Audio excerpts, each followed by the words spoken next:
Hello, 405. Welcome to Lab 5, Basics of Interval Training. So the goal for today's lab is to study the heart rate response to intervals of different work to rest ratios. And so those 3 bouts of exercise are going to be part 1. Continuous exercise is going to be a specific work rate, intensity. And part 2, that is our interval training, the 1-to-1 ratio and the 2-to-1 ratio. So what is interval training? The definition is the repetitive use of alternate, relatively high work rates with intermittent rest intervals. Right, so the goal is to do more total work at a higher intensity than if you would perform continuous or moderate intensity exercise, right? So it's time efficient. You're able to exercise at a higher intensity for a shorter period of time, and you do more total work in a shorter period of time compared to continuous exercise where you're exercising at a relatively light to moderate intensity exercise for a longer period of time. So the purpose is it's good for increasing cardiovascular fitness level, right? Improving your VO2 max and your lactate threshold. It can target both aerobic and anaerobic metabolism, and it can target multiple muscle groups, right? We can achieve interval training through different methods, and that's why interval training is very versatile, and you're able to do more total work at a higher intensity. So the variables that we can manipulate for interval training is your work, rest, and the total number of repetitions. So for your work interval, the parameters could be the distance, the time, and the intensity, right? So for my work interval, it can be me covering 400 meters and running those 400 meters and then resting, right? Another example for work interval can be the time. I can perform a given exercise for a specific period of time, and then I move on to my rest interval. It can also be intensity, right? For my work interval, it can be percentage of heart rate max, percentage of VO2 max, or a specific weight that I am lifting for that work interval. For the rest interval, same thing, right? It could be distance. Maybe my rest or my recovery is walking back those 400 meters. The time for rest, it could be, 30-second rest that I have between my subsequent bout of work, or, a specific time I'm gonna rest for 3 minutes, 4 minutes, and then I'm gonna perform my work interval again. And the intensity, right? My rest interval could be me completely at rest, stopping that exercise, or still doing a little bit light movement as I am resting. And the last variable is the total number of repetitions, right? How many times are you performing that work to rest interval? Like 3 rounds, 4 rounds, right? Like we usually hear. So a way to calculate total work is that work rate times time. And this will be something that we'll be able to study for this lab, where you'll be exercising on the cycle ergometer and at a specific work rate and for a specific period of time, right? So you'll be able to calculate the total work, that work rate which you were exercising for on the bike times the time that was for the length of time of that exercise bout, multiply those together, and it gives you total work. So this graph is the heart rate response to those different 3 different bouts of exercise that we will be performing in lab. And these are an example As you can see, for time, the intervals go for up to 40 minutes long. But for this lab, we're not going to be exercising for that long. It's just for as an example, right? To study the heart rate response to the different intervals, the work to rest ratios. So on this graph, you have heart rate over time. Time in minutes, heart rate beats per minute. So let's look at the continuous bout of exercise. That is the solid blue line here. This bout of exercise, as you can see, is the continuous bout where when we start exercising, there's an increase in the work rate, increase in the workload. So the intensity goes up and remains the same for the entire duration of the exercise bout, right? There's an initial increase in the intensity and it remains the same for the entire duration of the bout, which is about 20 minutes. All right, so this individual reached about 160 beats per minute. There's a little variation there as we would normally, and it continues to exercise for 20 minutes at that specific intensity, right? That's our continuous bout of exercise. Now let's look at the 2-to-1 work to rest ratio interval. That means that we're working twice as long as we are resting. So this will be the dotted, I believe it's orange line. So if our work to rest ratio is 2-to-1, we're working for twice as long as we're resting. So the work interval is longer. And for this example, it is around 3 minutes or so of work to 1 minute of rest, right? 3 minutes of work, 1 minute of rest, 3 minutes of work, 1 minute of rest, and we continue for the duration of that bout. And as you can see, there's 1, 2, 3, 4, 5, 6, 7, 8. 8 rounds or 8 repetitions of the 2-to-1 work to rest ratio. Now for the pink line, pink dotted line, that's my 1-to-2 work to rest interval, which means that I am resting twice as long as I am performing that exercise, right? So as you can see, there are also 8 rounds for that exercise, that 1-to-2 work to rest ratio. And my workout is longer, right? That line goes up to 42 minutes, 41 to 42 minutes long. We are working for about, on this example, I believe it's 3 minutes. And so that rest is going to be twice as long. So it would be 6 minutes of rest. 3 minutes of work, 6 minutes of rest, and so on for those 8 rounds. So for those 3 minutes, I'm working, I'm exercising that specific intensity, right? Intensity goes up, heart rate goes up, and the intensity goes down, then heart rate goes down as well. Right? So it's a linear relationship to increase in the workload or the intensity, heart rate goes up, and with that decrease in intensity, the heart rate goes down.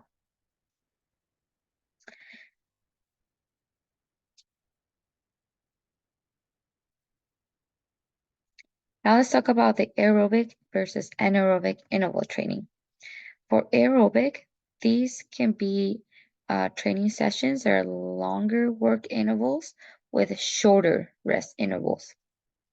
And our anaerobic, these are training sessions that are short work intervals with long rest intervals.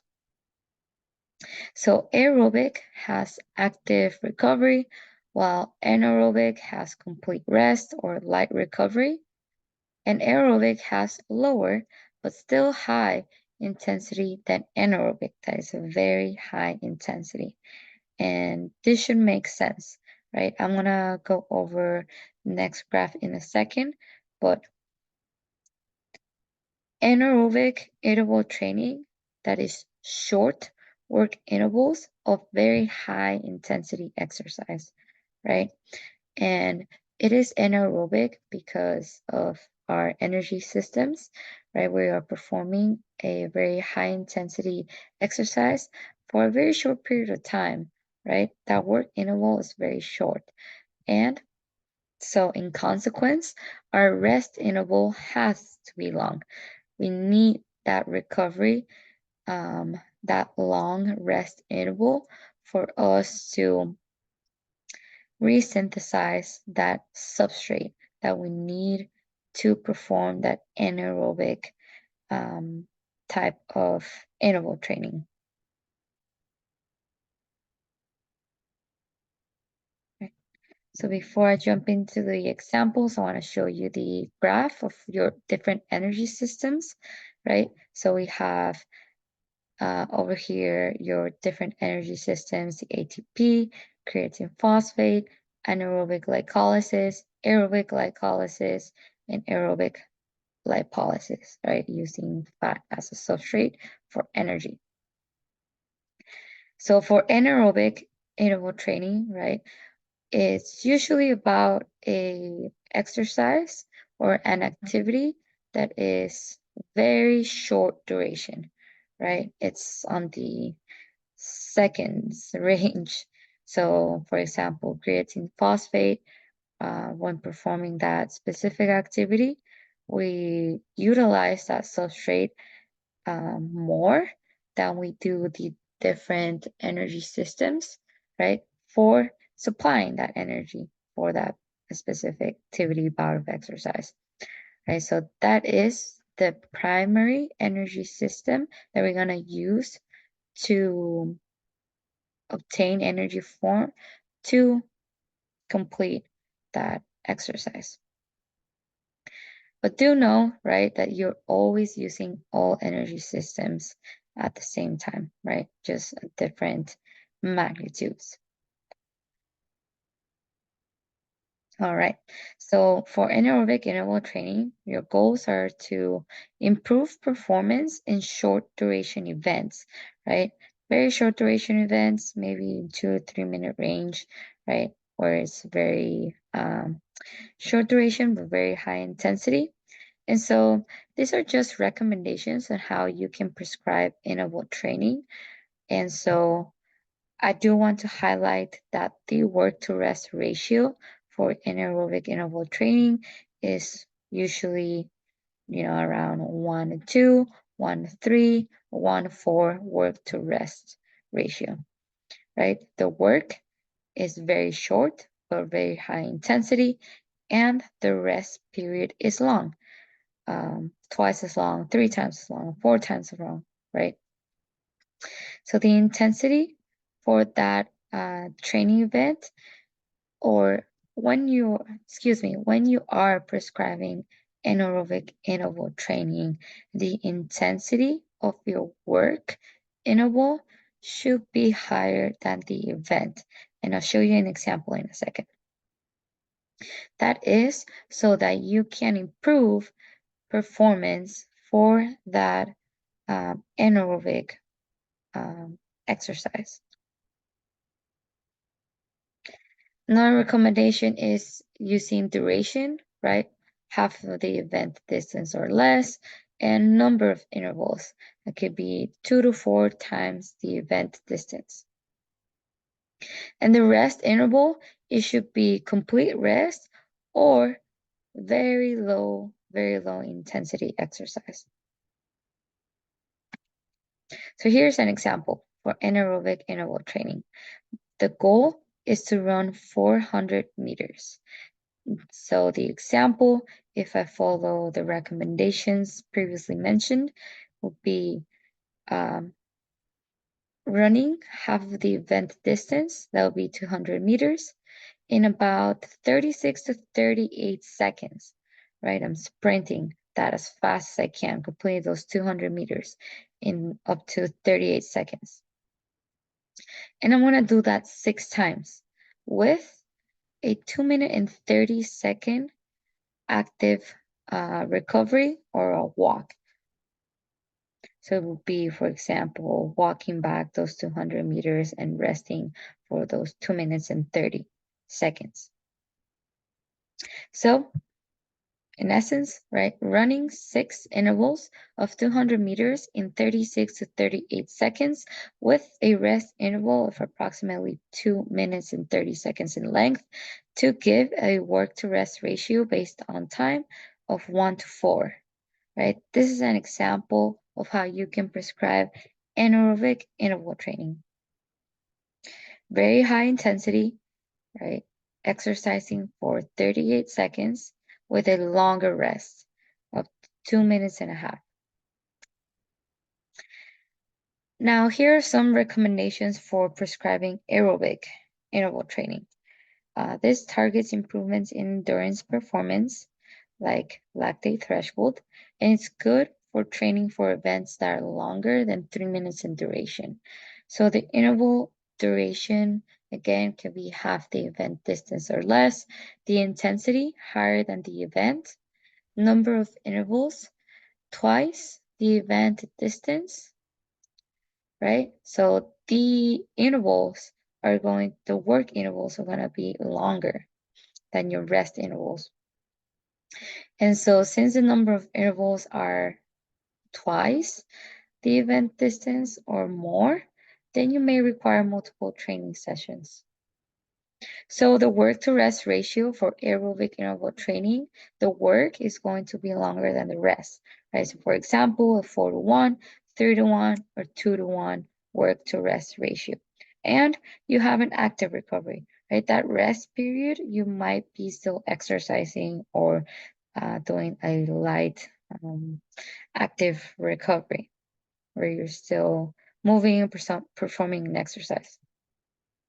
So here's an example of aerobic interval training. For this example, my goal is to run a 5K in under 17 minutes with a 5-minute and 29-minute mile. So first, we define the interval distance and time, right? So if I follow the recommendations, let's say that I want to run one for my training, for me getting ready to run that 5K, I'm going to run 1,250 meters. That's going to be 1/4 of the distance. My goal is to run it 5 to 10% faster in up to 4 minutes, right? 4-minute mile. We're going to define the number of intervals. So the recommendations 2 to 4 times the event, right? So let's say that I want to do 2 times the event. So that would be a total of 8 intervals that I'm going to do. I'm going to run. And if I define the rest interval, let's say that I want to do a 2-to-1 work to rest ratio. So that would be if I want to run for 4 minutes, I'm going to rest for 2. All right. So in summary, my example for me training and getting ready for a 5K and to complete it under 17 minutes, it will be me running 1,250 meters at about a 4-minute mile pace times 8.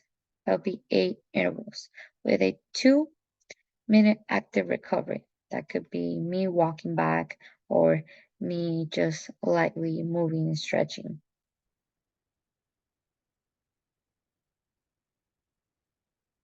All right, so for your lab procedures, like we said, the goal is to study the heart rate response to different intervals of different work and rest ratios. So we're going to do a continuous bout of exercise and 2 different bouts of intervals. A 1-to-1 work-to-rest ratio and a 2-to-1 work-to-rest ratio. For that, we need to determine the work rate. So we'll be using the work rate for all 3 bouts of exercise, meaning that work rate is going to be the same for the 3 bouts of exercise. And we need to calculate it. We need to know the work rate at the specific intensity that we're going to be exercising for. And we need to know the resistance, how much resistance to put on the bikes that we'll be exercising. So if we know the VO2 max, this is the way that we're going to prescribe intensity for this lab. I'm going to use VO2 max to prescribe intensity. So use the predicted VO2 max that we calculated previously in the semester and write it down on number 1. For number 2, you're going to calculate 85% of that VO2 max from 1. That will give you number 2, 85% of VO2 max. Then for 3, you're just going to write down the body mass of your client or your lab partner. For number 4, you're going to calculate the work rate at 85% of the VO2 max, right? That is the intensity that we're going to be exercising for. So you're going to use the leg ergometry equation. That's this one in blue. Work rate equals the VO2. That is going to be the value that you calculated in number 2, the 85% of the VO2 max. I'm going to write down here, minus 7 times the body mass of your client in kilograms. That's number 3, divided by 1.8. That's going to give you the work rate at 85% of the VO2 max. From there, you're going to calculate the resistance, right, in kilograms, how much resistance to put on the bike, and you're going to use the work rate equation. That's this one right here. And if we are going to be pedaling at 60 RPMs, that means that if I solved for work rate, it will be resistance equals work rate divided by 6 times 60. That will give you the resistance. And now this number, I need you to round to the nearest 0.25 kilogram. And that's because we can't quite put, decimals on the bike. So the actual resistance is going to be this number that you obtain from number 5, rounded to the nearest 0.25. So please make sure you do that rounding for number 6. So we have a number to put on the bike, the resistance on the bike. If we don't know VO2, we can use this table to determine the resistance.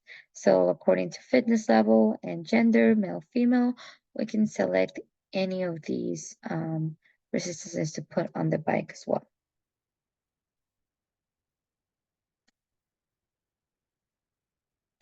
All right.